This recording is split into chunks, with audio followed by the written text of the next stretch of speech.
ಮಕ್ಕಳೇ, ಎಲ್ಲರಿಗೂ ಬೆಳಗಿನ ಶುಭೋದಯ. ನಾವೆಲ್ಲ ಈ ವರ್ಷ 7ನೇ ತರಗತಿಯನ್ನು ಉತ್ತೀರ್ಣರಾಗಿ 8ನೇ ತರಗತಿಗೆ ನಾವು ಬಂದಿದ್ದೀವಿ. ಈಗ ನಾವು ನಮ್ಮ ಈ ಹಿಂದಿನ ತರಗತಿಗಳಲ್ಲಿ ಅನೇಕ ವಿಷಯಗಳನ್ನು ವಿಜ್ಞಾನಕ್ಕೆ ಸಂಬಂಧಪಟ್ಟಂತೆ ಕಲ್ತಿದ್ದೀವಿ. ಈಗ ನಾವು ನಮ್ಮ ಜೀವನದಲ್ಲಿ ಅನೇಕ ವಸ್ತುಗಳನ್ನು ಕಾಣ್ತಾ ಇದ್ದೀವಿ. ಅದರಲ್ಲಿ ಕೆಲವು ಅದೇ ಪ್ರಕೃತಿಯಲ್ಲಿ ಸಿಗ್ತಕ್ಕಂಥವು ಇದ್ದಾವೆ, ಕೆಲವು ಮನುಷ್ಯ ನಿರ್ಮಿತ ವಸ್ತುಗಳು, ಅಂದ್ರೆ ಈಗ ಮಾನವ ನಿರ್ಮಿತ ವಸ್ತುಗಳಿದ್ದಾವೆ. ಹಾಗಾಗಿ ಇವತ್ತು ನಾವು ಪ್ರಕೃತಿಯಲ್ಲಿ ತನ್ನಷ್ಟಕ್ಕೆ ತಾನೇ ಸಿಗುವಂತ ವಸ್ತುಗಳಿಗೆ ಏನಂತ ಕರಿತೀವಿ, ಜೊತೆಗೆ ಮಾನವ ನಿರ್ಮಿತ ವಸ್ತುಗಳಿಗೆ ಏನಂತ ಕರಿತೀವಿ? ಯಾರು ಹೇಳ್ತೀರಾ? ಓಕೆ, ಹೇಳಿ. ಓಕೆ, ಸರಿ. ಈಗ ಇಲ್ಲಿ ಮಗು ಹೇಳ್ತಾ ಇದೆ, ನಿಸರ್ಗದಲ್ಲಿ ಸಿಗ್ತಕ್ಕಂಥ ವಸ್ತುಗಳಿಗೆ ನಾವು ನೈಸರ್ಗಿಕ ವಸ್ತುಗಳು ಅಂತ ಕರೀತಾ ಇದ್ದೀವಿ. ಮತ್ತು ಮಾನವ ಕೆಲವು ವಸ್ತುಗಳನ್ನು ಮಾಡಿದ್ದಾನೆ. ಇವತ್ತು ನಾವು ಅನೇಕ ವಸ್ತುಗಳನ್ನು ನಾವು ನೋಡ್ತಾ ಇದ್ದೀವಿ.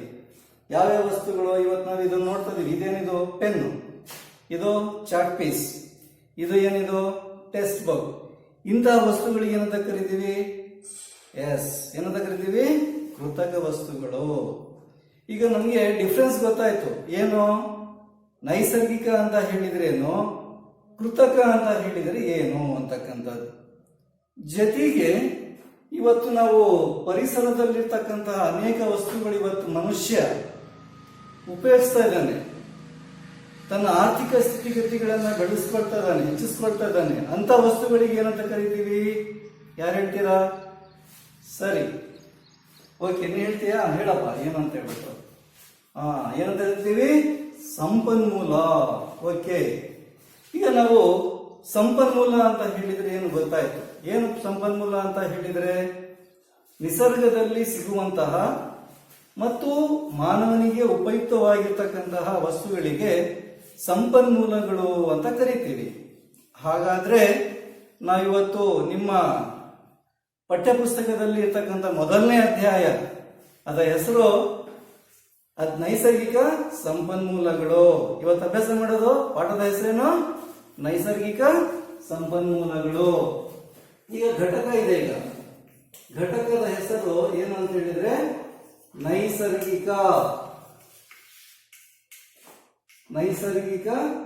ಸಂಪನ್ಮೂಲಗಳು.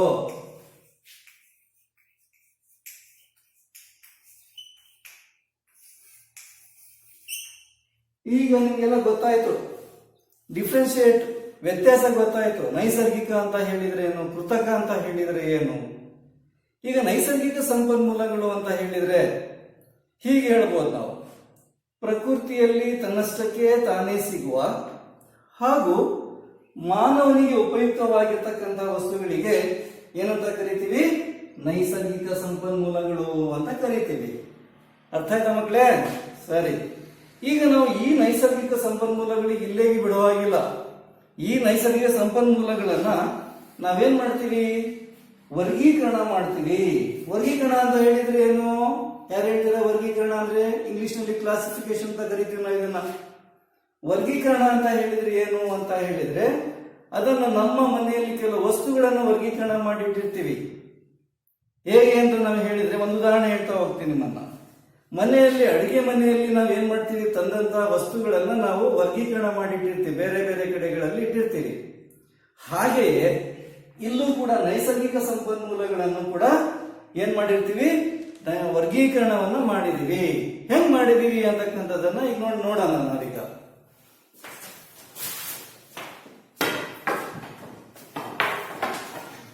ಈಗ ನಾವು ನೋಡ್ತಾ ಇದ್ದೀವಿ ನೈಸರ್ಗಿಕ ಸಂಪನ್ಮೂಲಗಳು. ಇದನ್ನ ನಾವು ನವೀಕರಣ, ಇದನ್ನ ವರ್ಗೀಕರಣ ಮಾಡಿದ ನಾವೀಗ. ಏನು? ಜೈವಿಕ ಸಂಪನ್ಮೂಲಗಳು, ಅಜೈವಿಕ ಸಂಪನ್ಮೂಲಗಳು. ಅಂದ್ರೆ ನಾವು ನೈಸರ್ಗಿಕ ಸಂಪನ್ಮೂಲಗಳನ್ನ ಜೈವಿಕ ಮತ್ತು ಅಜೈವಿಕ ಎಂಬ 2 ವಿಧಗಳಲ್ಲಿ ವರ್ಗೀಕರಣ ಮಾಡಿದ್ದೇವೆ. ಅರ್ಥ ಆಯ್ತಾ ಎಲ್ಲರಿಗೂ? ಜೈವಿಕ ಅಂತ ಹೇಳಿದ್ರೆ ಏನಪ್ಪ? ಜೈವಿಕ ಅಂತ ಹೇಳಿದ್ರೆ ಏನು? ಯಾರು ಹೇಳ್ತೀರಾ? ಕರೆಕ್ಟ್. ಏನು? ಜೀವವಿರುವ ಯಾವ್ಯಾವ ಸಂಪನ್ಮೂಲಗಳು ಜೀವವನ್ನು ಹೊಂದಿರ್ತಾವೋ ಅವುಗಳಿಗೆ ಜೈವಿಕ ಸಂಪನ್ಮೂಲ ಸಂಪನ್ಮೂಲಗಳು ಅಂತ ಕರಿತೀವಿ. ಹಾಗಾದ್ರೆ ಅಜೈವಿಕ ಸಂಪನ್ಮೂಲ ಅಂತ ಹೇಳಿದ್ರೆ ಏನ್ ಮಕ್ಕಳೇ ಹೇಳಿ? ಓ ಕರೆಕ್ಟ್. ಏನು? ಯಾವ ಯಾವ ಸಂಪನ್ಮೂಲಗಳಿಗೆ ಜೀವ ಇರೋದಿಲ್ಲ. Okay correct. ಯಾವ್ಯಾವಕ್ಕೆ ಜೀವ ಇರೋದಿಲ್ವೋ ಅವು ಅಜೈವಿಕ ಸಂಪನ್ಮೂಲಗಳು. ಹಾಗಾದ್ರೆ ಈ ಜೈವಿಕ ಸಂಪನ್ಮೂಲಗಳನ್ನು ಪುನಃ ನಾವೇನ್ ಮಾಡ್ತಾ ಇದೀವಿ? ವರ್ಗೀಕರಣ ಮಾಡ್ತಾ ಇದೀವಿ. ಏನ್ ವರ್ಗೀಕರಣ ಮಾಡ್ತಾ ಇದೀವಿ ಅಂತ ಹೇಳಿದ್ರೆ ಅವುಗಳಿಗೆ ಅರಣ್ಯಗಳು ಮತ್ತು ವನ್ಯಜೀವಿಗಳು. ನಿಮ್ಗೆಲ್ಲ ಗೊತ್ತಿದೆಯಲ್ಲ, ಅರಣ್ಯಗಳು ಅಂತ ಹೇಳಿದ್ರೆ ಏನು? ದಟ್ಟವಾದ ಕಾಡು, ಬಹಳಷ್ಟು ಗಿಡ ಮರಗಳು ಇರ್ತಕ್ಕಂಥ ಸನ್ನಿವೇಶ. ಇವತ್ತು ನಾವು ಪಶ್ಚಿಮ ಘಟ್ಟ ಕಾಡುಗಳು ಅಂತ ನೋಡ್ತಾ ಇದೀವಿ ನಾವೆಲ್ಲ, ಅದು ಅರಣ್ಯಗಳು. ನೆಕ್ಸ್ಟ್ ವನ್ಯಜೀವಿಗಳು ಅಂತ ಹೇಳಿದ್ರೇನು? ಕಾಡಿನಲ್ಲಿ ಇರ್ತಕ್ಕಂತಹ ಜೀವಿಗಳಿಗೆ ವನ್ಯಜೀವಿಗಳು. ಹೌದಾ? ಓಕೆ ಸರಿ. ಈಗ ನಾವು ಅದೇ ರೀತಿಯಲ್ಲಿ ಅಜೈವಿಕ ಸಂಪನ್ಮೂಲಗಳನ್ನು ನಾವು ಏನ್ ಮಾಡ್ತಾ ಇದೀವಿ? ವರ್ಗೀಕರಣ ಮಾಡ್ತಾ ಇದೀವಿ. ನೋಡ್ತಾ ಇದ್ದೀವಿ ತಾನೇ ಇಲ್ಲಿ? ಇನ್ನು ನಾನೇನ್ ಬರ್ದಿದ್ದೀನಿ ಇಲ್ಲಿ? ಅಜೈವಿಕ ಸಂಪನ್ಮೂಲಗಳನ್ನ ಏನ್ ಮಾಡಿದೀನಿ? ಎಷ್ಟು ಬಗ್ಗೆ ಮಾಡಿದೀನಿ ಹೇಳಿ? ಎಷ್ಟು ಮಾಡಿದೀನಿ ಇಲ್ಲಿ? ಎಷ್ಟು ಮಾಡಿದ್ದೀನಪ್ಪ? 2 ಬಗೆ. ಯಾವ್ಯಾವ ನೋಡ್ತಾ ಇದ್ದೀನಿ ಇಲ್ಲಿ? ಯಾವ್ದೋ ನೋಡ್ಬೇಕಿಲ್ಲಿ, ನವೀಕರಣಗೊಳ್ಳುವ ಅಂತಿದೆ. ಇಲ್ಲಿ ನವೀಕರಣಗೊಳ್ಳದ. ಅರ್ಥ ಆಗ್ತಾ ಇದೆಯಾ? ನವೀಕರಣಗೊಳ್ಳುವ ಮತ್ತು ನವೀಕರಣಗೊಳ್ಳದ ಏನೋ ಸಂಪನ್ಮೂಲಗಳು. ಹಂಗಂತ ಹೇಳಿದ್ರೆ ಏನು? ಈಗ ನಾವಿಲ್ಲಿ ನವೀಕರಣಗೊಳ್ಳುವ ಅಂತ ಹೇಳಿದ್ರೆ ಏನು? ನವೀಕರಣಗೊಳ್ಳುವ ಸಂಪನ್ಮೂಲಗಳು ಅಂತ ಹೇಳಿದ್ರೆ ಅದಕ್ಕೆ ಪುನಃ ಅದಕ್ಕೆ ಏನಾಗುತ್ತೆ? ನಮಗೆ ಸಂಪನ್ಮೂಲಗಳು ಸಿಗುವಂತ ಸಂಪನ್ಮೂಲಗಳು, ಅದಕ್ಕೆ ಯಾವುದೇ ರೀತಿಯ ಕೊನೆ ಇಲ್ಲ. ಅಂದ್ರೆ ಅದಕ್ಕೆ ನಾವು ಅದಕ್ಕೋಸ್ಕರ ಹೇಳ್ತೀವಿ ನವೀಕರಣಗೊಳ್ಳುವ ಸಂಪನ್ಮೂಲಗಳಿಗೆ ಬರಿದಾಗದ ಸಂಪನ್ಮೂಲಗಳು ಅಂತಾನು ಕೂಡ ಕರೀತೀವಿ. ಅರ್ಥ ಆಗ್ತಾ ಇದೆಯಾ? ಬರಿದಾಗದ ಅಂತ ನಾವ್ ಯಾಕೆ ಕರೀತಿದೀವಿ? ಇದಕ್ಕೆ ಸಾವಿಲ್ಲ, ಇದು ಪುನರುಜ್ಜೀವನಗೊಳ್ಳುವಂತಹ ಒಂದು ಸಂಪನ್ಮೂಲಗಳು. ಪುನಃ ನಾವು ಪಡ್ಕೋಬಹುದು ಪರಿಸರದಲ್ಲಿ. ಹಾಗಾಗಿ ಅವುಗಳನ್ನ ನವೀಕರಣಗೊಳ್ಳುವ ಅಂತಕ್ಕಂಥ ಪದವನ್ನು ನಾವು ಇಲ್ಲಿ ಬಳಸಿದೀವಿ. ಇದ್ರ ಬದಲಾಗಿ ನಾವು ಬರಿದಾಗದ ಸಂಪನ್ಮೂಲಗಳು ಅಂತಾನು ಕೂಡ ಕರೀಬಹುದು. ಈಗ ನಾವು ಈ ನವೀಕರಣಗೊಳ್ಳುವ ಸಂಪನ್ಮೂಲಗಳಿಗೆ ನಾನು ಹೇಳಿದೆ, ಏನಂತ ಹೇಳಿದೆ ಹೇಳ್ರಿ? ಇಲ್ಲಿ ಬರ್ದಿದ್ದೀನಿ ನೋಡಿ. ಇಲ್ಲಿ ಏನ್ ಬರ್ದಿದ್ದೀನಿ? ಬರಿದಾಗದ.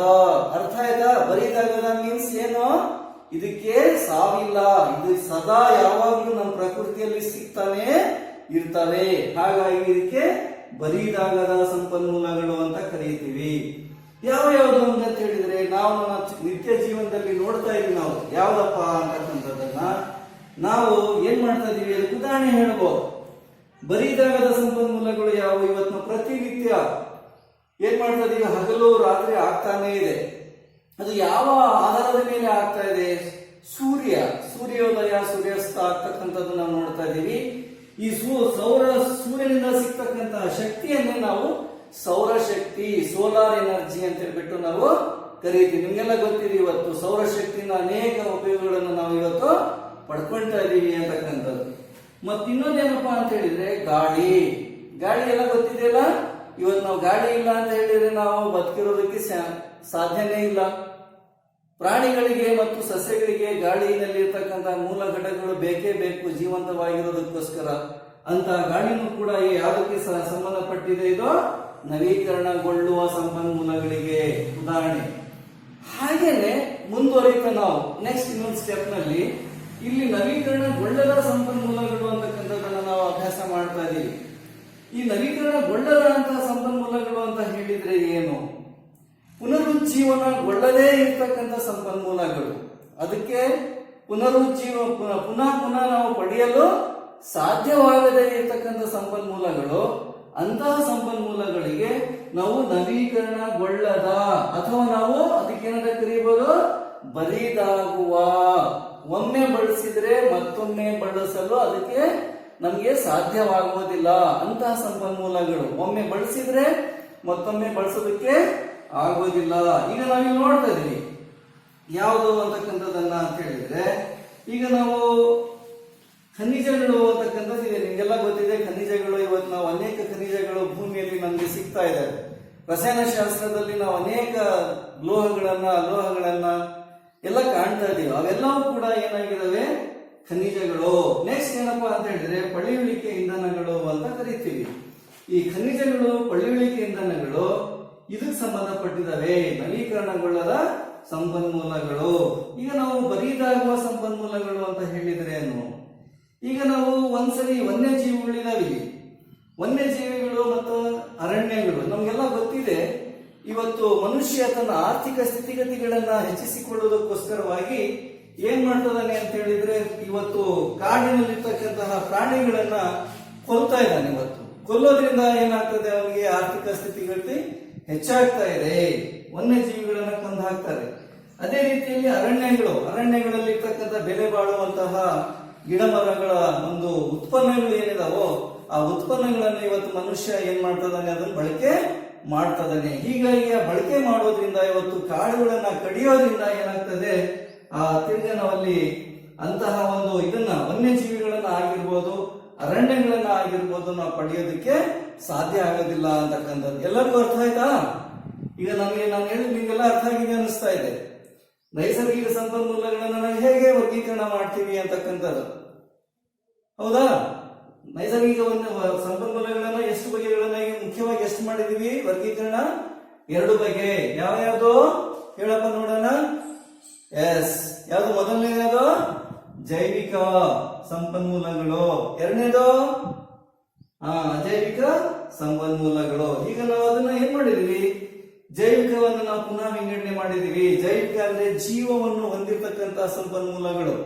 ಇವತ್ತು ಜೀವ ಇರ್ತಕ್ಕಂಥದ್ದು ಯಾವುದು ಅಂತ ನಿಮ್ಗೆಲ್ಲ ಗೊತ್ತಾಗಿದೆ, ಅರಣ್ಯಗಳು, ವನ್ಯಜೀವಿಗಳು. ಅದೇ ರೀತಿಯಲ್ಲಿ ಅಜೈವಿಕ ಸಂಪನ್ಮೂಲಗಳ ಬಗ್ಗೆ ನಾವು ಅಭ್ಯಾಸ ಮಾಡಿದ್ದೀರಾ. ಅರ್ಥ ಆಯ್ತು ಎಲ್ಲರಿಗೂ? ನೆಕ್ಸ್ಟ್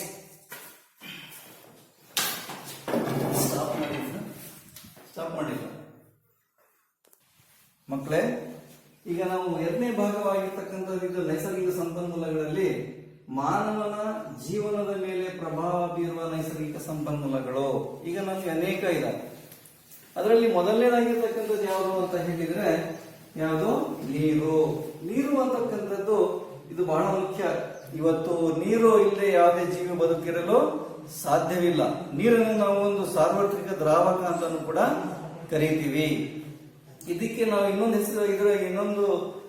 ಹೆಸರಿನಲ್ಲೂ ಕೂಡ ಕರೀತೀವಿ. ಇದಕ್ಕೆ ಜೀವಿಗಳ ಜೀವಾಧಾರ ಅಂತಾನು ಕೂಡ ಕರೀತೀವಿ. ನೀರಿಲ್ಲದೆ ಇವತ್ತು ಯಾವುದೇ ಒಂದು ಜೀವಿ ಬದುಕಿರಲು ಸಾಧ್ಯವಿಲ್ಲ ಅಂತಕ್ಕಂಥ ಅಂಶ ನಾವೆಲ್ಲ ಈ ಹಿಂದಿನ ತರಗತಿಗಳಲ್ಲಿ ಕಲ್ಕೊಂಡಿದ್ದೀವಿ, ಹೌದಲ್ಲ ಮಕ್ಕಳೇ?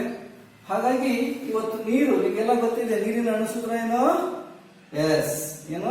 H2O ಅಂತಕ್ಕಂಥದ್ದು. ಅಂದ್ರೆ ನೀರಿನ ಅಣುಸೂತ್ರ H2O. ಈಗ ನಾವು ಭೂಮಿಯ ಮೇಲ್ಮೈ ಮೇಲೆ ಇವತ್ತು ನಾವು ನೀರು ಬೇಕಾದಷ್ಟಿದೆ, ನಿಮ್ಗೆಲ್ಲ ಗೊತ್ತಿದೆ. ನಾವು ಇವತ್ತು ಸಮುದ್ರಗಳು, ನದಿಗಳು, ಸರೋವರಗಳು ಇತ್ಯಾದಿಗಳ ರೂಪಗಳಲ್ಲಿ ನಾವಿವತ್ತು ನಮ್ಮ ಭೂಮಿಯ ಮೇಲೆ ನೀರನ್ನು ನಾವು ಕಾಣ್ತಾ ಇದೀವಿ. ಈಗ ಭೂಮಿಯ ಮೇಲ್ಮೈ ಮೇಲೆ ಎಷ್ಟಿದೆಯಪ್ಪ ನೀರು ಅಂತ ಹೇಳಿದ್ರೆ ಇದು 71% ಇದೆ ಅಂತಕ್ಕಂಥದ್ದು ನಮ್ಗೆಲ್ಲ ಗೊತ್ತಿದೆ. ಹಾಗಾಗಿ ನೆಕ್ಸ್ಟ್ ಏನಪ್ಪಾ ಅಂತ ಹೇಳಿದ್ರೆ ಭೂಮಿಯ ಮೇಲ್ಮೈ ಮೇಲಿರುವ ಒಟ್ಟು ನೀರಿನ ಪ್ರಮಾಣ 97% ಇದೆ. ಹಾಗಾದ್ರೆ ಈಗ ನಾವು ಇಲ್ಲಿ ನೀರಿದೆ ಅಲ್ಲ, ನೀರಿನ ಮೇಲ್ಮೈ ಮೇಲೆ ಸೂರ್ಯನ ಕಿರಣಗಳು ಅಂದ್ರೆ ಸೌರಶಕ್ತಿ ಅಂತಕ್ಕಂಥ ನಾವು ಏನ್ ಕರೀತೀವೋ ಆ ಸೂರ್ಯನ ಕಿರಣಗಳು ಬಿದ್ದಾಗ ನೀರೇನಾಗುತ್ತೆ? ಯಾರು ಹೇಳ್ತೀರಾ ಹೇಳಿ? ಸೂರ್ಯನ ಕಿರಣಗಳು ನೀರಿನ ಮೇಲೆ ಬಿದ್ದಾಗ ಏನಾಗುತ್ತೆ? ಎಸ್, ನೀರೇನಾಗುತ್ತೆ? ಆವಿಯಾಗುತ್ತೆ, ವೇಪರೈಸ್ ಆಗುತ್ತೆ. ಆವಿಯಾಗಿ ಏನಾಗುತ್ತೆ? ವಾತಾವರಣದಲ್ಲಿ ಸೇರಿಕೊಳ್ಳುತ್ತದೆ. ಅದಕ್ಕೆ ನಾವೇನಂತ ಕರೀತೀವಿ? ನೀರಾವಿ ಅಂತ ಕರೀತೀವಿ. ಇಂತಹ ಒಂದು ನೀರಾವಿಯ ರೂಪದಲ್ಲಿ ನೀರು ಭೂಮಿಯ ಮೇಲೆ ಎಷ್ಟಿದೆ ಅಂತ ಹೇಳಿದ್ರೆ 0.001 ಎಷ್ಟಿದೆ? 0.001 ಇದು ನೀರಾವಿ. ಇದು ಹಾಗಾದ್ರೆ ಈಗ ನಾವು ಇನ್ನು ಕೆಲವು ಕಡೆಗಳಲ್ಲಿ ನಮ್ಮ ಭಾರತದ ಹಿಮಾಲಯ ಪರ್ವತದಲ್ಲಿ ನಾವೇನ್ ಕಾಣ್ತಾ ಇದ್ದೀವಿ? ನಿಮ್ಗೆಲ್ಲ ಗೊತ್ತಿದೆ. ಹಿಮಾಲಯದಲ್ಲಿ ಎಂತ ಪ್ರದೇಶ ಅದು, ಏನ್ ತುಂಬಿಕೊಂಡಿದೆ ಅಲ್ಲಿ?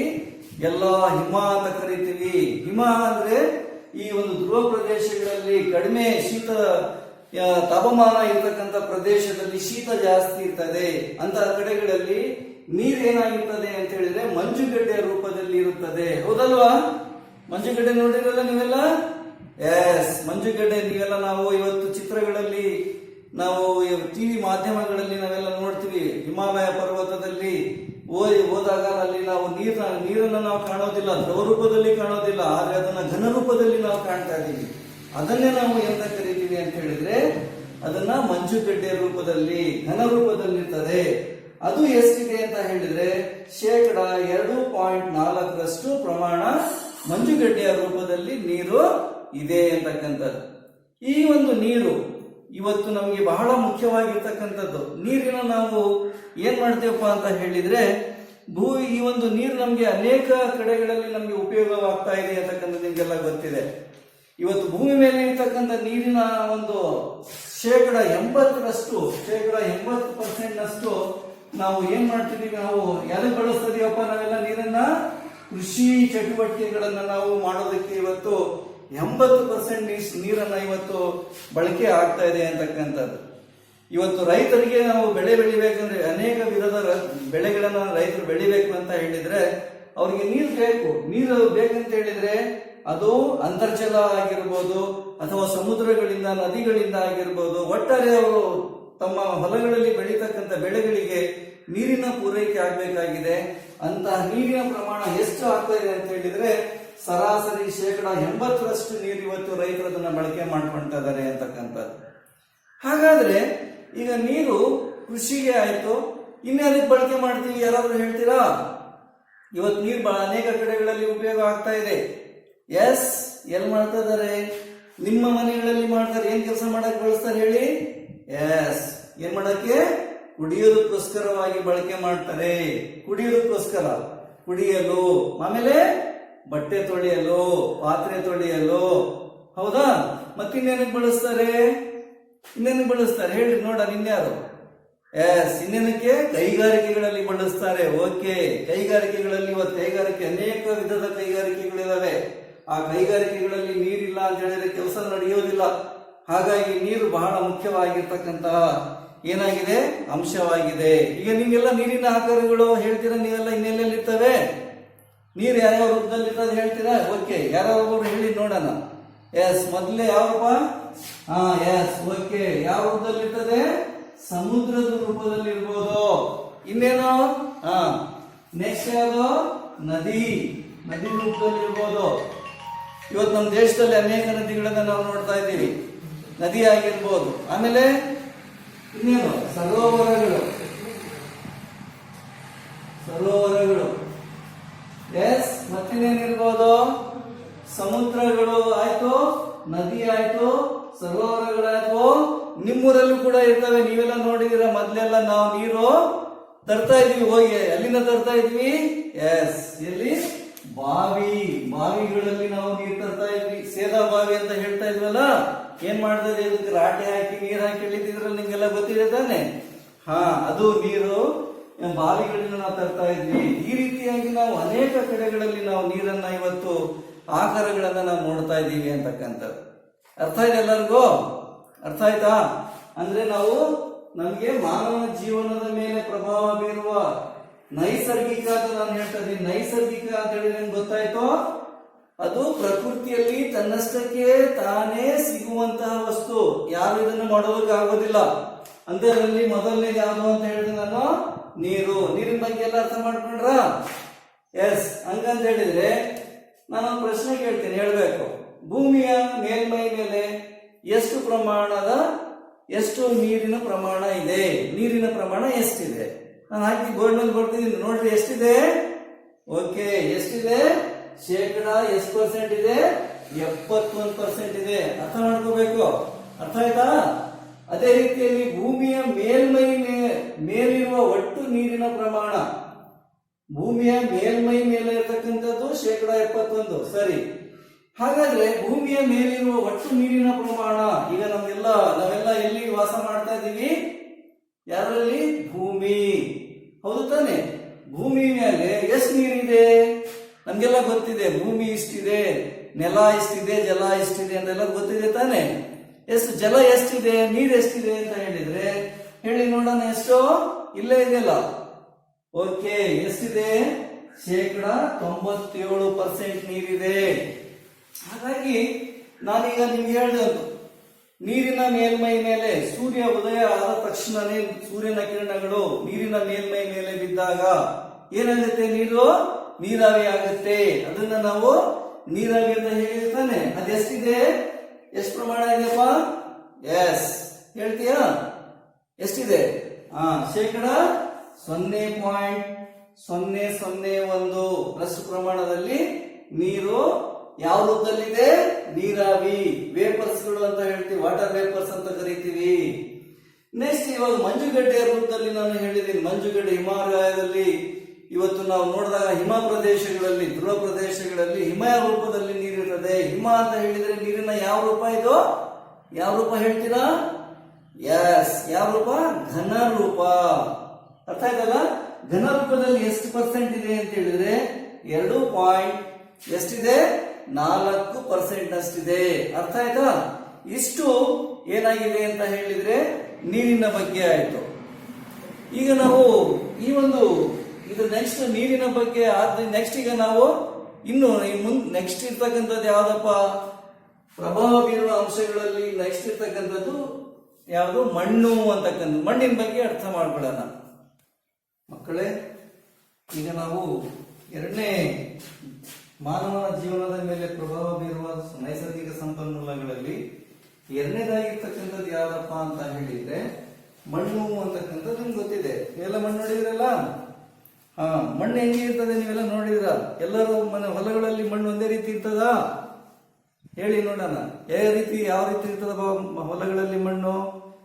ಎಸ್, ಎಂತ ಹೊಲ? ನೀವ್ ಹೇಳ್ತಿರಲ್ಲ ಎಲೆ ಹೊಲ. ಎಲೆ ಹೊಲದಲ್ಲಿ ಮಣ್ಣು ಹೆಂಗಿರ್ತದೆ? ಕಪ್ಪುಗಿರ್ತದೆ. ಇನ್ನು ಕೆಲವು ಕಡೆಗಳಲ್ಲಿ ಏನಾಗಿರ್ತದೆ? ಕೆಂಪುಗಿರ್ತದೆ. ಇನ್ನು ಕಡೆಗಳಲ್ಲಿ ಏನಾಗಿರ್ತದೆ? ಕೆಲವು ಕಡೆಗಳಲ್ಲಿ ಎರಡು ಮಿಕ್ಸ್ ಆಗಿರ್ತದೆ ಅಂತಕ್ಕಂಥ ನೀವು ನೋಡಿದೀರಾ?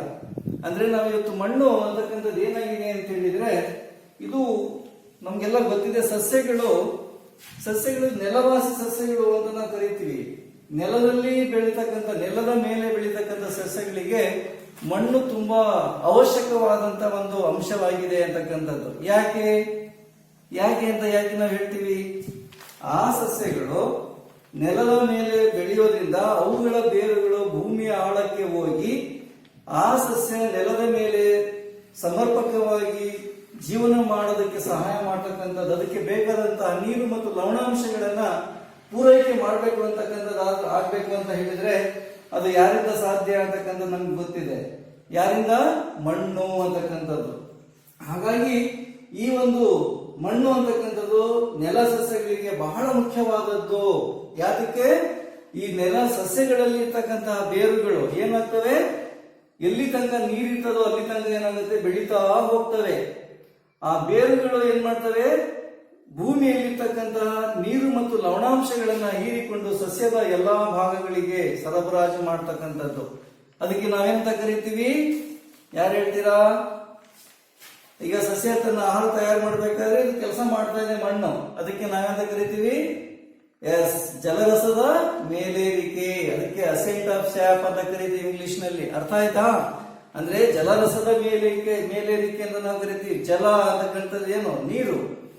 ಅಂದ್ರೆ ರಸ ಎಲ್ಲಿರ್ತದೆ? ಭೂಮಿಯ ಒಳಗಡೆ ಇರ್ತಕ್ಕಂಥ ನೀರು ಮತ್ತು ಲವಣಾಂಶಗಳನ್ನ ಹೀರಿಕೊಳ್ಳುವುದರ ಮೂಲಕ ಸಸ್ಯಕ್ಕೆ ಒಂದು ಆಧಾರವನ್ನು, ಜೀವನವನ್ನು ನಡೆಸೋದಕ್ಕೆ ಬೇಕಾದಂತಹ ಅಂಶಗಳನ್ನು ಒದಗಿಸ್ತಕ್ಕಂಥ ಒಂದು ಅಂಶ ಯಾವುದು ಅಂತ ಹೇಳಿದ್ರೆ ಮಣ್ಣು. ಇದು ಮೊದಲನೇದಾಗಿರ್ತಕ್ಕಂಥದ್ದು. ಇದು ಮಳೆ ನೀರನ್ನು ಹೀರಲು ಸಹಾಯಕವಾಗ್ತದೆ. ಈಗ ನಿಮಗೆಲ್ಲ ಗೊತ್ತಿದೆ. ಈಗ ಮಳೆಗಾಲ ಬಂದಾಗ ಏನಾಗ್ತದೆ ಹೇಳಿ? ಮಳೆಗಾಲ ಬಂದಾಗ ನಾವೆಲ್ಲ ನೋಡ್ತೀವಿ ಸಸ್ಯಗಳು ಹೇಗಿರ್ತವೆ? ಎಲ್ಲ ಹಚ್ಚ ಹಸಿರಾಗಿರ್ತವೆ. ಯಾಕಿರ್ತವೆ? ಆ ಮಳೆಯಿಂದ ಬಂದಿರ್ತಕ್ಕಂಥ ನೀರು ಏನಾಗುತ್ತೆ? ಭೂಮಿಯ ಮೇಲೆ ಬಿದ್ದಾಗ ಆ ನೀರನ್ನ ಏನ್ ಮಾಡ್ತವೆ? ಎಲ್ಲಾ ಸಸ್ಯಗಳು ಹೀರಿಕೊಂಡು ತಮ್ಮಲ್ಲಿ ಏನ್ ಮಾಡ್ತವೆ? ಕ್ರಿಯೆಗಳನ್ನು ನಡೆಸ್ತವೆ. ಯಾವ ಆಹಾರ ತಯಾರು ಮಾಡ್ತವೆ ಆ ಕ್ರಿಯೆಗೆ ಏನಂತ ಕರಿತೀವಿ ನಾವು? ಎಸ್, ನೀವೆಲ್ಲ ಹಿಂದಿನ ತರಗತಿಯಲ್ಲಿ ಓದಿದ್ದೀರಾ. ಏನ್ ಹೇಳ್ತೀರಾ? ಆಹಾರ ಸಸ್ಯಗಳು ತಮ್ಮ ಆಹಾರವನ್ನೇ ತಯಾರಿಸ್ಕೊಳ್ತವೆ. ಅವುಗಳಿಗೆ ನಾವು ಪೋಷಕಗಳು ಅಂತ ಕರಿತೀವಿ. ಹಾಗಾದ್ರೆ ಅದ್ರ ಹೆಸರೇನು? ಆ ಆಹಾರ ತಯಾರು ಮಾಡ್ಕೊಳ್ತಕ್ಕಂಥ ಕ್ರಿಯೆ ಹೆಸರೇನು? ಎಸ್, ದ್ಯುತಿ ಸಂಶ್ಲೇಷಣ ಕ್ರಿಯೆ. ಆ ದ್ಯುತಿ ಸಂಶ್ಲೇಷಣಾ ಕ್ರಿಯೆ ನಡೀಬೇಕಾದ್ರೆ ಸಸ್ಯಗಳು ಏನ್ ಮಾಡ್ತವೆ, ಚೆನ್ನಾಗಿ ತಮ್ಮಲ್ಲಿ ಹೆಚ್ಚು ಹೆಚ್ಚು ಏನ್ ಮಾಡ್ತವೆ, ಆಹಾರವನ್ನು ತಯಾರಿಸಿಕೊಳ್ಳುವುದರ ಮೂಲಕ ತುಂಬಾ ಹಚ್ಚು ಹಸಿರಾಗಿ ನಗುನಗ್ತಾ ಇರ್ತಕ್ಕಂಥ ನಾವು ಸನ್ನಿವೇಶವನ್ನು ಕಾಣ್ತೀವಿ. ಅದೇ ಮಳೆಗಾಲ ಕೊನೆಗೊಂಡಾಗ ಬೇಸಿಗೆ ಬಂದಾಗ ಏನಾಗುತ್ತೆ, ನಿಮ್ಗೆಲ್ಲ ಗೊತ್ತಿದೆ, ನೀರಿನ ಪ್ರಮಾಣ ಕಡಿಮೆ ಆದಾಗ ಭೂಮಿಯಲ್ಲಿ ಮಣ್ಣಿನಲ್ಲಿ ನೀರಿನ ಪ್ರಮಾಣ ಕಡಿಮೆ ಆದಾಗ ಏನಾಗುತ್ತೆ, ಸಸ್ಯಗಳಲ್ಲಿ ಎಲೆಗಳು ಉದುರಿ ಹೋಗುತ್ತವೆ, ಬಾಡಿ ಹೋಗುತ್ತವೆ, ನಿಮ್ಗೆಲ್ಲ ಗೊತ್ತಿದೆ. ಹಾಗಾಗಿ ಇದು ಬಹಳ ಮುಖ್ಯ. ನೀರನ್ನು ಹೀರಲು ಮಣ್ಣು ತುಂಬಾ ಸಹಾಯ ಮಾಡ್ತದೆ. ಮೂರನೇದಾಗಿ ಮಾನವನ ಚಟುವಟಿಕೆಗಳು ಮಣ್ಣಿನ ಗುಣಮಟ್ಟದ ಮೇಲೆ ಪ್ರಭಾವ ಬೀರ್ತದೆ ಅಂತಕ್ಕಂಥದ್ದು. ಈಗ ನಾವು ಮಾನವನ ಚಟುವಟಿಕೆಗಳು ಅಂತ ಹೇಳಿದ್ರೆ ನಮ್ಮಲ್ಲಿ ಈಗ ಮನುಷ್ಯ ಅನೇಕ ಚಟುವಟಿಕೆಗಳನ್ನು ಮಾಡ್ತಾರೆ ಇವತ್ತು. ಆ ಚಟುವಟಿಕೆಗಳು ಏನ್ ಮಾಡ್ತದೆ, ಮಣ್ಣಿನ ಗುಣಮಟ್ಟದ ಮೇಲೆ ಪ್ರಭಾವವನ್ನು ಬೀರ್ತಾ ಇದ್ದಾವೆ ಅಂತಕ್ಕಂಥ. ಹೆಂಗೆ ಅಂತ, ಈಗ ನಾವು ನಮ್ಮ ಹೊಲದಲ್ಲಿ ಯಾವ ಒಂದು ಬೆಳೆಯನ್ನ ಬೆಳಿತೀವಿ, ಹೌದು ತಾನೆ, ಬೆಳಿಬೇಕಾದ್ರೆ ನಾವು ಏನ್ ಮಾಡ್ತೀವಿ, ರೈತ ಒಂದು ಸಿಸ್ಟಮೆಟಿಕ್ ವೇನಲ್ಲಿ ಕೆಲಸ ಮಾಡ್ತಾ ಹೋಗ್ತಾನೆ. ಬಿತ್ತನೆ ಮಾಡಿದ ನಂತರ ಏನ್ ಮಾಡಬೇಕು, ಆ ಬಿತ್ತನೆ ಮಾಡಿರ್ತಕ್ಕಂಥ ಸಸ್ಯಗಳಿಗೆ ಬೆಳೆಗಳಿಗೆ ನಾವೇನ್ ಮಾಡಬೇಕು, ಸಮರ್ಪಕವಾದ ರೀತಿಯಲ್ಲಿ ಏನ್ ಮಾಡ್ಬೇಕು, ಅದಕ್ಕೆ ಗೊಬ್ಬರವನ್ನ ಕೊಡಬೇಕು. ಆನಂತರ ಅದಕ್ಕೆ ನೀರನ್ನ ಏನ್ ಮಾಡಬೇಕು, ಹಾಯಿಸ್ಬೇಕು. ಒಂದು ಪಕ್ಷ ನಾವು ಏನಾದ್ರೂ ಆ ಬೆಳೆಗೆ ಹೆಚ್ಚಿನ ಗೊಬ್ಬರವನ್ನು ನಾವು ಹಾಕಿದಾಗ ಏನಾಗುತ್ತೆ ಹೇಳಿ ನೋಡೋಣ. ಎಸ್, ಬೆಳೆ ಬರೋದಿಲ್ಲ. ಹೆಚ್ಚು ಏನಾಗುತ್ತೆ, ರಾಸಾಯನಿಕ ಗೊಬ್ಬರಗಳು ಅಥವಾ ನಾವು ಕೊಟ್ಟಿಗೆ ಗೊಬ್ಬರವನ್ನು ಹಾಕಿದಾಗ ಏನಾಗುತ್ತೆ, ಆ ಬೆಳೆಗಳು ತುಂಬಾ ಉಷ್ಣತೆಯಿಂದ ಏನಾಗ್ತವೆ, ಅವು ಸಮರ್ಪಕವಾಗಿ ಬೆಳೆಯೋದಿಲ್ಲ. ಹಾಗಾಗಿ ನಮ್ಮ ಮಾನವನ ಚಟುವಟಿಕೆಗಳು ಏನಿದಾವೋ ಅವುಗಳು ಮಣ್ಣಿನ ಮೇಲೆ ಮತ್ತಿನ್ನೇನಿರ್ಬೋದು ಹೇಳ್ತೀರಾ, ಹೇಳಿ ನೋಡೋಣ. ಇವತ್ತು ನಾವೆಲ್ಲ ನೋಡ್ತೀವಿ, ನಾವು ವಾಸ ಮಾಡ್ತಕ್ಕಂಥ ಪ್ರದೇಶದ ಅಕ್ಕಪಕ್ಕ ಏನಿರ್ತದೆ, ಕಾರ್ಖಾನೆಗಳಾಗಿರ್ಬೋದು, ಆಸ್ಪತ್ರೆ ಆಗಿರ್ಬೋದು, ಮನೆ ಆಗಿರ್ಬೋದು, ಅಥವಾ ನಮ್ಮ ಗ್ರಾಮದಿಂದ ಬರ್ತಕ್ಕಂಥ ಕೊಳಚೆ ನೀರು ಆಗಿರ್ಬೋದು. ಆ ನೀರನ್ನು ನಾವೇನ್ ಮಾಡ್ತೀವಿ, ಎಲ್ಲೋ ಒಂದ್ ಕಡೆಗೆ ಬಿಡ್ತೀವಲ್ಲ, ಆ ನೀರು ಏನಾಗುತ್ತೆ, ಹೋಗಿ ನಿಂತಾಗ ಅಲ್ಲಿರ್ತಕ್ಕಂಥ ಮಣ್ಣಿನ ಗುಣಮಟ್ಟ ಏನಾಗುತ್ತೆ ಹೇಳಿ ನೋಡೋಣ, ಹಾಳಾಗುತ್ತೆ. ಯಾಕಂತ ಹೇಳಿದ್ರೆ ಅದರಲ್ಲಿ ಹೆಚ್ಚು ರಾಸಾಯನಿಕ ವಸ್ತುಗಳಿರ್ತವೆ. ಅಂತಹ ಒಂದು ಸನ್ನಿವೇಶ ನಾವು ಇವತ್ತು ಕಾಣ್ತಾ ಇದ್ದೀವಿ. ಇದಕ್ಕೆ ಮುಖ್ಯ ಕಾರಣಕರ್ತ ಯಾರು ಅಂತ ಹೇಳಿದ್ರೆ, ಯಾರು ಹೇಳಿ, ಮಾನವ. ಈ ಮಾನವನ ಚಟುವಟಿಕೆಗಳು ಏನ್ ಮಾಡ್ತವೆ, ಈ ಮಣ್ಣಿನ ಮೇಲೆ ದುಷ್ಪರಿಣಾಮವನ್ನ ಬೀರ್ತದೆ. ಮತ್ತೆ ನಾವು ಇದಕ್ಕೆ ಬಂದಾಗ ಈ ಜೌಗುವಿಕೆ ಮತ್ತು ಲವಣೀಕರಣ ಅಂತಕ್ಕಂಥ ನಾವು ಹೇಳ್ತೀವಿ. ಜೌಗು ಪ್ರದೇಶ ನಿಮಗೆಲ್ಲ ಗೊತ್ತಿದೆ. ಜೌಗು ಅಂತ ನಾವೆಲ್ಲ ನೋಡಿದೀವಿ, ಒಂಥರ ಚೌಳು ಭೂಮಿ ಅಂತ ನಾವು ಕರೀತೀವಿ. ಅಲ್ಲೇನೋ ಇದರಲ್ಲಿ ಜೌಗು ಪ್ರದೇಶದಲ್ಲಿ ನೀರು ತೇವಾಂಶ ಹೆಚ್ಚಾಗಿರ್ತದೆ. ಜೌಗು ಪ್ರದೇಶ ಅಂದ್ರೆ ಅಲ್ಲಿ ನೀರಿರೋದಿಲ್ಲ, ತೇವಾಂಶ ಇರ್ತದೆ. ಆ ಜಾಗದಲ್ಲಿ ಹೋದ್ರೆ ನಾವೇನಾಗ್ತೀವಿ, ಯಾರು ಹೇಳ್ತೀರಾ, ಜೌಗು ಪ್ರದೇಶ ನಿಮ್ಗೆಲ್ಲ ಗೊತ್ತಿದೆಯಲ್ಲ, ಅಲ್ಲೋದ್ರೆ ಸಿಕ್ಕಾಕೊಂಡ್ಬಿಡ್ತೀವಿ. ಅದಕ್ಕೆ ನಾವು ಜೌಗು ಪ್ರದೇಶ ಅಂತ ಕರಿತೀವಿ. ನೆಕ್ಸ್ಟ್ ಲವಣೀಕರಣ ಅಂತ ಹೇಳಿದ್ರೇನು, ಯಾವ ಮಣ್ಣಿನಲ್ಲಿ ಹೆಚ್ಚಿನ ಲವಣಾಂಶಗಳು ಇರ್ತಾವೋ ಅಂತಹ ಒಂದು ಮಣ್ಣು ಏನಾಗಿರ್ತದೆ, ಮಣ್ಣೇನಾಗಿರ್ತದೆ ಹೇಳಿ, ಲವಣೀಕರಣ ಆಗಿರ್ತದೆ. ಹೀಗಾಗಿ ಈ ಒಂದು ಲವಣೀಕರಣ ಮತ್ತು ಜೌಗುವಿಕೆಯನ್ನು ಕೂಡ ಏನಾಗಿದೆ, ಒಂದು ದುಷ್ಪರಿಣಾಮ ಬೀರ್ತಕ್ಕಂಥದ್ದು ಮಣ್ಣಿನ ಮೇಲೆ. ನೆಕ್ಸ್ಟ್ ಏನಪ್ಪಾ ಅಂತ ಹೇಳಿದ್ರೆ, ನಾವಿಲ್ಲಿ ಹೇಳ್ತಾ ಇದೀವಿ ಮರುಭೂಮೀಕರಣ ಅಂತಕ್ಕಂಥದ್ದು ಇದೆ ಇಲ್ಲಿ. ಇದಕ್ಕೆ ಮರುಭೂಮೀಕರಣ ಅಂತ ಹೇಳಿದ್ರೆ ಏನು, ಈ ರೀತಿಯಾಗಿ ಜೌಗುವಿಕೆ ಮತ್ತು ಲವಣೀಕರಣ ಇದಾಗೋದ್ರಿಂದ ಅಲ್ಲಿ ಸಸ್ಯಗಳು ಜಾಸ್ತಿ ಬೆಳೆಯೋದಿಲ್ಲ. ಬೆಳೆಯದೇ ಇರೋದ್ರಿಂದ ಆ ಭೂಮಿ ಏನಾಗುತ್ತೆ, ಸಸ್ಯರಹಿತ, ಸಸ್ಯಗಳಲ್ಲಿ ಬೆಳೆಯದೇ ಇಲ್ಲ. ಹಾಗಾಗಿ ಅಂತಹ ಪ್ರದೇಶವನ್ನ ನಾವು ಮರುಭೂಮೀಕರಣ ಅಂತ ಕರಿತೀವಿ. ನಾವು ರಾಜಸ್ಥಾನದಲ್ಲಿ ನಾವು ನೋಡ್ತಾ ಇದ್ದೀವಿ, ನಿಮ್ಗೆಲ್ಲ ಗೊತ್ತಿದೆಯಲ್ಲ, ರಾಜಸ್ಥಾನದಲ್ಲಿ ಏನ್ ಹೆಚ್ಚಿದೆ ಇದೆ, ರಾಜಸ್ಥಾನದಲ್ಲಿ ಎಲ್ಲಿ ಜಾಸ್ತಿಯಲ್ಲಿ ಮರುಭೂಮಿ ಇದೆ. ಅದಕ್ಕೆ ನಾವು ಹೆಚ್ಚಾಗಿ ಮರಗಳನ್ನ ಗಿಡಗಳನ್ನ ಕಾಣೋದಿಲ್ಲ. ಅಲ್ಪ ಪ್ರಮಾಣದಲ್ಲಿ ಕೆಲವು ಕಡೆಗಳಲ್ಲಿ ನಾವು ನೋಡ್ತೀವಿ. ಅಂತ ಸಸ್ಯಗಳನ್ನ ನಾವು ಏನಂತ ಕರಿತೀವಿ, ನಾವು ಅಲ್ಲಿ ಬಹಳ ಅಂತ ಸಸ್ಯಗಳಿಗೆ ನಾವು ಬಹಳ ಕಡಿಮೆ ಪ್ರಮಾಣ ನೀರಿನ ಪ್ರಮಾಣದಲ್ಲಿ ಬೆಳೀತಕ್ಕಂಥ ಸಸ್ಯಗಳಿಗೆ ನಾವು ಝೀರೋ ಫೈಟ್ಸ್ ಅಂತ ಹೇಳ್ಬಿಟ್ಟು ಕರಿತೀವಿ. ಈಗ ನಾವು ನೆಕ್ಸ್ಟ್ ಪಾಯಿಂಟ್ ಯಾವ್ದಪ್ಪ ಅಂತ ಹೇಳಿದ್ರೆ, ಈ ಉದಾಹರಣೆ ನಾವು ಕೊಡ್ತಾ ಇದ್ದೀವಿ. ಪಂಜಾಬ್ ರಾಜ್ಯದಲ್ಲಿ ಕಂಡು ಬರುವ ಮೆಕ್ಕಲು ಮಣ್ಣು ಅಂತ ಹೇಳ್ತೀವಿ.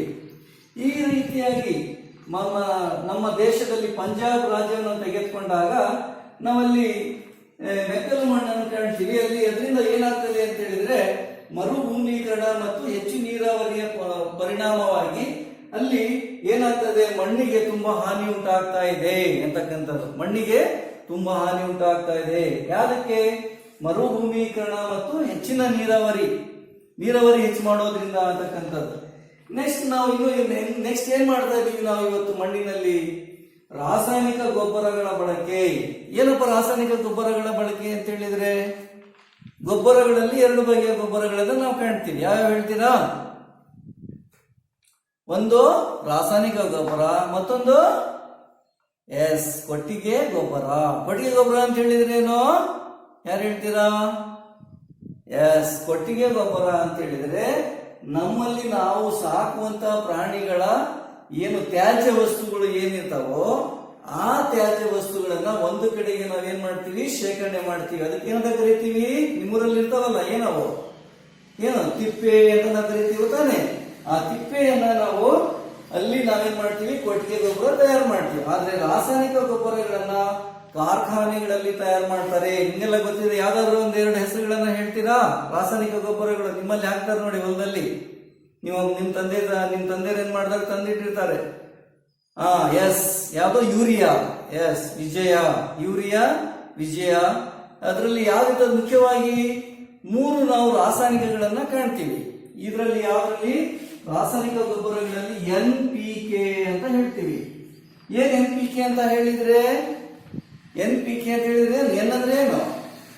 ಎನ್ ಅಂದ್ರೆ ನೈಟ್ರೋಜನ್, ಪಿ ಅಂದ್ರೇನು? ಫಾಸ್ಫರಸ್, ಕೆ ಅಂದ್ರೇನು ಹೇಳಿ? ಪೊಟ್ಯಾಷಿಯಂ. ಗೊತ್ತಾಯ್ತಲ್ಲ? ಸಾರಜನಕ, ರಂಜಕ ಮತ್ತು ಪೊಟ್ಯಾಷ್. ಇದು 3 ಮುಖ್ಯವಾಗಿರ್ತಕ್ಕಂತಹ ರಾಸಾಯನಿಕ ಗೊಬ್ಬರದಲ್ಲಿ ಇರ್ತಕ್ಕಂತಹ ರಾಸಾಯನಿಕ ವಸ್ತುಗಳು. ಇವುಗಳು ಏನಾಗ್ತದೆ ಅಂತ ಹೇಳಿದ್ರೆ, ಇವುಗಳ ಪ್ರಮಾಣಕ್ಕೆ ಅನುಗುಣವಾಗಿ ಈ ರಾಸಾಯನಿಕ ಗೊಬ್ಬರಗಳನ್ನ ತಯಾರು ಮಾಡ್ತಾರೆ ರಾಸಾಯನಿಕ ಕಾರ್ಖಾನೆಗಳಲ್ಲಿ. ಇವುಗಳನ್ನ ನಾವು ಎಷ್ಟು ಯಾವ ಬೆಳೆಗೆ ಎಷ್ಟು ತಿಂಗಳ ಬೆಳೆ ಎಷ್ಟಿರ್ತದೋ ಅದಕ್ಕೆ ಆಧಾರವಾಗಿ ಬೆಳೆಗಳ ಒಂದು ಸ್ವರೂಪದ ಆಧಾರದ ಮೇಲೆ ನಾವು ಗೊಬ್ಬರವನ್ನು ಕೂಡ ನಾವು ಅದನ್ನ ಕೊಡಬೇಕಾಗ್ತದೆ. ಈ ಒಂದ್ ಪಕ್ಷ ನಾವೇನಾದ್ರೂ ಅದರಲ್ಲಿ ವೈಪರೀತ್ಯವನ್ನು ಉಂಟು ಮಾಡಿದ್ದಲ್ಲಿ, ಕಡಿಮೆ ಹಾಕ್ತಕ್ಕಂಥ ಜಾಗದಲ್ಲಿ ಹೆಚ್ಚು ಹಾಕಿದಾಗ ಏನಾಗ್ತದೆ ಅಂತ ಹೇಳಿದ್ರೆ, ಮಣ್ಣಿನಲ್ಲಿ ಏನಾಗುತ್ತೆ, ಯಾವ್ದು ಸಾರಾಂಶ ಹೆಚ್ಚಾಗುತ್ತೆ, ರಾಸಾಯನಿಕ ವಸ್ತುಗಳ ಗೊಬ್ಬರಗಳ ಅಂಶ ಹೆಚ್ಚಾಗಿ ಸಸ್ಯಗಳು ಸಮರ್ಪಕವಾಗಿ ಇಳುವರಿಯನ್ನ ಕೊಡೋದಿಲ್ಲ. ಅರ್ಥ ಆಯ್ತಲ್ಲ? ಹಾಗಾಗಿ ಇವೆಲ್ಲ ಅಂಶಗಳನ್ನ ನಾವು ನೆನ್ಪಿಟ್ಕೋಬೇಕು. ಗೊಬ್ಬರ ಎಷ್ಟು ಹಾಕಬೇಕು ಅಂತಕ್ಕಂಥದ್ದು.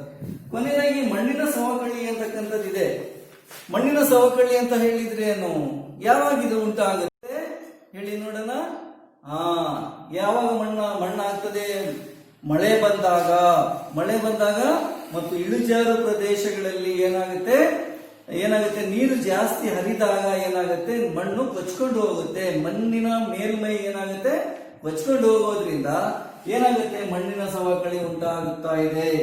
ಇವತ್ತು ನಮ್ಮ ದೇಶದಲ್ಲಿ ಮಣ್ಣಿನ ಸವಕಳಿಗೆ, ಮಣ್ಣು ರೂಪುಗೊಳ್ಳುವುದಕ್ಕಿಂತ ಮಣ್ಣಿನ ಸವಕಳಿಯ ಪ್ರಮಾಣನೇ ಏನಾಗಿದೆ, ಹೆಚ್ಚಾಗಿದೆ.